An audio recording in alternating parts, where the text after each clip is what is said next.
大家好，我是姜袅袅，东北人。今天呢，给大家带来一道东北菜，这道菜的名字叫做鸡蛋焖子。鸡蛋焖子呢，跟普通的蒸鸡蛋呢很相同，但是呢，它的做法、调料还有它的味道其实是不一样的。那么辣椒呢，我们通常会选择东北的尖椒，比如说辣妹子这个品种。那首先我们来切辣椒，我们不去籽，是因为保留尖椒的原味。然后把尖椒切成小丁，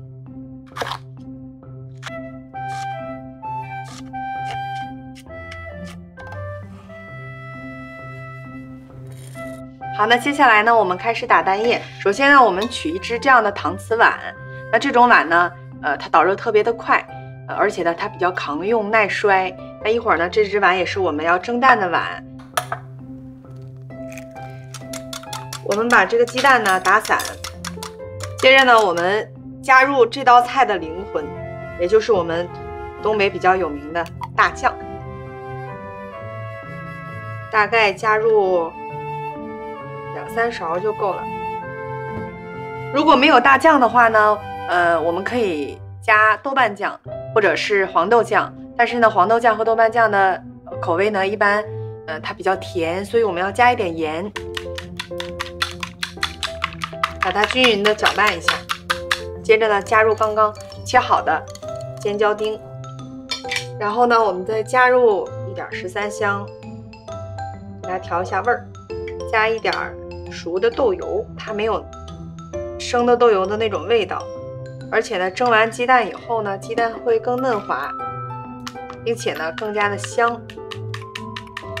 那最后呢我们要加一些温水，大概就是不烫口的温度就可以了。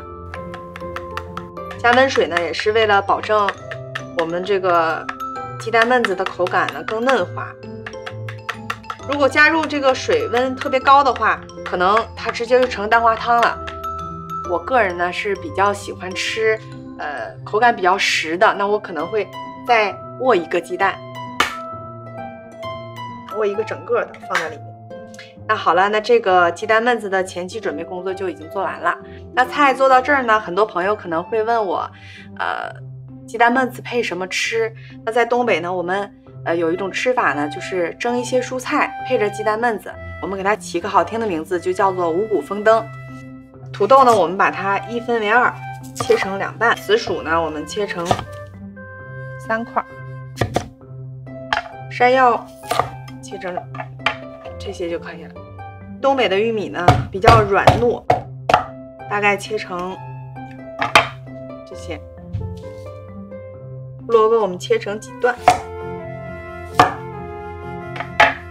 还有就是茄子，茄子呢我们尽量用手掰一下，因为用刀切的话呢，它可能会受到氧化。最后呢，我们可以加一个小南瓜，把籽去掉。接下来呢，我们把五谷丰登的这些材料，跟鸡蛋焖子一起放到锅里蒸。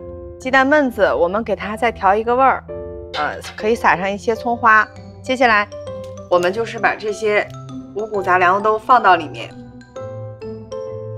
依次给它排开，让它受热均匀一些。那接下来我们开火。这个时候呢，我们观察锅中的状态，如果它上气了以后呢，我们转成中小火继续的蒸。刚刚呢凉水下锅呢，是为了让鸡蛋焖子在蒸的时候呢，会特别的嫩，而且受热均匀，不出气泡。好，大概10分钟的时间到了，那这个时候我们开盖儿，看一下鸡蛋焖子的状态，它比正常的我们做之前要凸起一部分，这证明已经好了。那好啦，所有的食材呢已经做好了。那下面呢，我给大家展示一下，如何吃这道菜。那么东北菜呢，它本身就像东北人的性格一样，大大咧咧，不拘一格。鸡蛋焖子呢，配着这个蔬菜呢，特别好吃，嘎嘎香，